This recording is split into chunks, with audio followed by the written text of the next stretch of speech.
ममता बनर्जी के चुनावी रणनीतिकार प्रशांत किशोर ने चुनाव प्रबंधन का काम छोड़ने का ऐलान किया है। ममता बनर्जी की पार्टी टीएमसी की जीत तय है, फिर भी प्रशांत ऐसा फैसला ले रहे हैं। एक सवाल के जवाब में उन्होंने कहा कि वे जीवन भर ये सब नहीं कर सकते हैं। ऐसा नहीं है, प्रशांत ने पहली बार ये बात कही है। हाल ही में द ललन टॉप के संपादक सौरभ द्विवेदी के साथ एक इंटरव्यू में प्रशांत ने कहा था कि वे आने वाले वक्त में कभी भी ये काम छोड़ देंगे। हालांकि उन्होंने ये नहीं बताया था कि इतनी जल्दी वे ऐसा फैसला करने वाले हैं।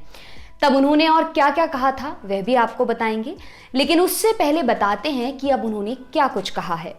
प्रशांत ने मीडिया से बात करते हुए कहा कि मैं काफ़ी कुछ कर चुका हूं, मैं अब जिंदगी में और कुछ करना चाहता हूं। जीवन भर यही काम करता नहीं रह सकता। मैं अपने आसपास मौजूद लोगों को हर बातचीत में ये कहता रहता हूं। आज तक की एक खबर के मुताबिक उन्होंने चुनाव आयोग पर तीखे हमले करते हुए उसे बीजेपी की बी टीम बताया। उन्होंने कहा, मैंने इतना पक्षपात करने वाला चुनाव आयोग कभी नहीं देखा। सब पार्टियों को साथ आना चाहिए और आयोग पर रिफॉर्म के लिए दबाव बनाना चाहिए। उन्होंने कहा कि कोरोना वायरस के दौर में भी 8 चरणों में चुनाव कराए जाने का केवल यही मकसद था कि बीजेपी के नेता अधिक से अधिक प्रचार कर सकें। प्रशांत किशोर ने कहा कि चुनाव आयोग ने पीएम नरेंद्र मोदी समेत तमाम नेताओं को पूरा वक्त दिया कि वो बीजेपी के लिए प्रचार कर सकें। इंडिया टुडे के साथ बातचीत के दौरान उन्होंने कहा कि अमित शाह से कौन पूछेगा कि आखिर वो किस आधार पर बीजेपी को 200 सीटों का दावा कर रहे थे। हर चरण के बाद वो सीटों की संख्या बता रहे थे। क्या उनके पास कोई क्रिस्टल बॉल थी? वो 120, 130 सीट नहीं कहते थे, बल्कि सीधे कहते थे चौथे चरण के बाद हम 121 सीटें जीत रहे हैं। उन्होंने चुनावी रणनीतिकार के बतौर अपनी पारी समाप्ति की घोषणा करते हुए कहा, मेरी कंपनी आईपैक में काफ़ी योग्य लोग हैं। जो लोग यहाँ काम करते हैं, मुझे उनके काम का क्रेडिट मिल जाता है। अब वक्त है कि वो जिम्मेदारी अपने हाथ में लें और जो कुछ करना चाहते हैं वो करें।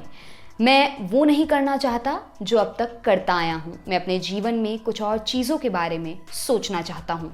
ललन टॉप के संपादक सौरभ द्विवेदी के एक सवाल के जवाब में प्रशांत किशोर ने कहा था कि वे राजनीति में निश्चित तौर पर आएंगे। उन्होंने कहा था कि मेरे जीवन का ध्येय जो मैं कर रहा हूँ करते रहना नहीं है।